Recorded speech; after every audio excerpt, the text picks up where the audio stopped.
Okay, let's dive right into this. Welcome, focused learners, to another deep dive. Today, we're taking the dense, foundational physics concepts from Chapter 5 of our source material and translating them into intuitive, visual realities. We are talking about work, energy, and power.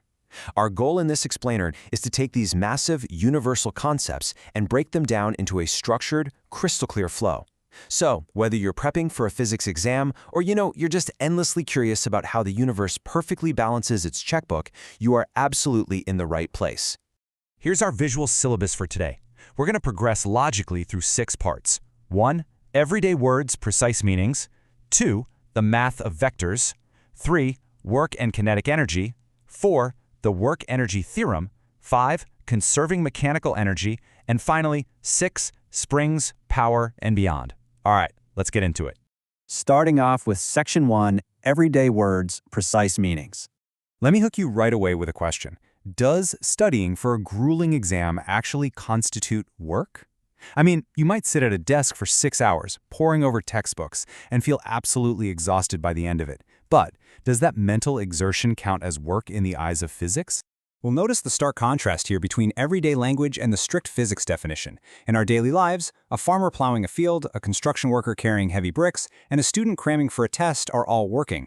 We even say someone who can work a 14-hour shift has incredible stamina or energy. But in physics, the physiological feeling of exhaustion has literally nothing to do with it. Actually, scratch that, it's entirely irrelevant. Physics requires a force acting over a specific displacement. If you push against a massive brick wall until you pass out from exhaustion, but that wall doesn't move an inch, you've done absolutely zero work on the wall in the physical sense. Energy in physics is simply the capacity to do this very specific type of work. Moving to Section 2, the math of vectors. To accurately describe these strict physical realities, we need the right math. Now, work and energy are scalar quantities. That means they have a magnitude, an amount, but no direction. However, they're calculated using vectors, like force and displacement, which absolutely do have direction. So how do we combine directional vectors into a single measurable amount without a direction? Enter the scalar product, or the dot product. The formula here is A dot B equals the magnitude of A times the magnitude of B times the cosine of the angle between them.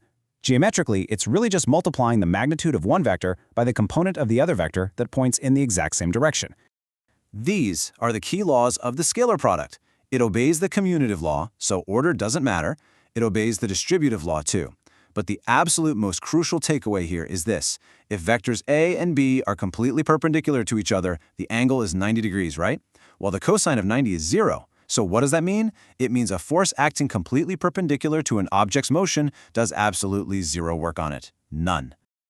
Now that we have our mathematical grammar, let's hit Section 3, work and kinetic energy. Okay, so if energy is the capacity to do work, then kinetic energy is basically the currency of movement. It's the energy an object possesses simply because it's moving. The formula, K equals 1/2 mv squared, tells us something super important. This energy scales linearly with the mass of the object, but it scales exponentially with its speed. And that leads us to a genuinely surprising real-world result. The source material shares this fascinating example. Imagine a 50-gram bullet traveling at 200 meters per second. It hits a thick plywood target and emerges on the other side with its kinetic energy drastically reduced to just 10% of what it was. Intuitively, you might think, oh, its speed dropped by 90% too. No way. Because kinetic energy is proportional to velocity squared, the math actually shows the speed is only reduced by about 68%. So despite losing a massive chunk of its energy currency, that bullet is still flying at over 63 meters per second. Let's transition to the climax of this explainer. Section 4, the work-energy theorem. I want to ask you this directly. How exactly does a push, or a pull, a physical force, translate into a real change in this invisible currency of kinetic energy? The answer lies in the work-energy theorem. The foundational equation here is beautifully simple. Final kinetic energy minus initial kinetic energy equals work. Think of this as the ultimate accounting system of the universe. Work isn't a physical thing you can hold, it's the act of transferring the currency of energy. If you do positive work on an object, you are depositing kinetic energy right into its account. But if you do negative work, like friction slowing down a sliding car, you are withdrawing kinetic energy. Now, since a perfectly constant force is pretty rare out in the real world, we have to bring in calculus. By plotting force on the vertical axis and displacement on the horizontal axis, we can break the displacement into tiny, microscopic rectangles. When we take the limit as those rectangles get infinitely small, which, is the process of integration, we find that the exact area under the curve is perfectly equal to the total work done. It's so cool because calculus literally translates to physical work here.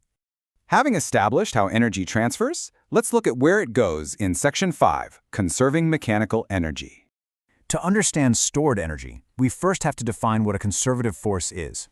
A force is conservative if the work it does only depends on where you start and where you finish. It totally ignores the path taken. Gravity is the perfect, intuitive example of this. If you lift a heavy bowling ball exactly 1 meter straight up, or if you carry it up a winding spiral staircase to end up 1 meter higher, gravity did the exact same amount of negative work on the ball. And if you bring it right back down to where it started, completing a closed path, the net work done by gravity is exactly zero. Because gravity is conservative, lifting that bowling ball didn't just destroy its kinetic energy, it converted it into potential energy, stored energy. And this gives us a totally crucial principle from the text. The total mechanical energy of a system is conserved if the forces doing work on it are conservative. Basically, kinetic energy and potential energy perfectly trade off. When you drop that bowling ball, its potential energy steadily decreases, but its kinetic energy increases by the exact same amount. It is a cosmic ledger, and it always balances out to zero. Let's ground this high-level theory. Section 6, Springs, Power, and Beyond. Let's look at a visual representation of this balancing act. The force of a spring, described by Hooke's law, is another perfectly conservative force. Notice the parabolic curves here showing the energy. As the spring is stretched or compressed, its potential energy, that V curve, increases parabolically. But look at the kinetic energy, the K curve. It perfectly mirrors the potential energy. As V goes up, K goes down. But see that straight horizontal line across the very top? That's E, the total mechanical energy. No matter how violently that spring bounces back and forth, transferring energy from potential to kinetic and back again, that top line remains completely flat, completely constant. Finally, we have to define power. Power adds the dimension of time to our ledger. Power is simply the time rate at which work is done. So it's not just about how much energy is transferred. It's about the speed at which that transfer happens. Think about it. If you casually walk up 4 flights of stairs, or you absolutely sprint up those same 4 flights of stairs, you've done the exact same amount of work against gravity. Your change in potential energy is identical. But sprinting, that requires way more power, because you transferred that exact same amount of energy in just a fraction of the time. Which brings us to our final thought. We've translated everyday words into precise mathematical formulas, we've seen how kinetic energy acts as a tangible currency, and we've observed how conservative forces ensure the universe's checkbook is always flawlessly balanced. So, since every physical collision, every stretch of a spring, and every single action is bound by these invisible ledgers, what forces are shaping the energy in your life today? Are you acting powerfully, transferring energy quickly, or slowly conserving it? Keep that in mind as you look at the physical world around you. Thank you for joining me for this explainer, and keep learning.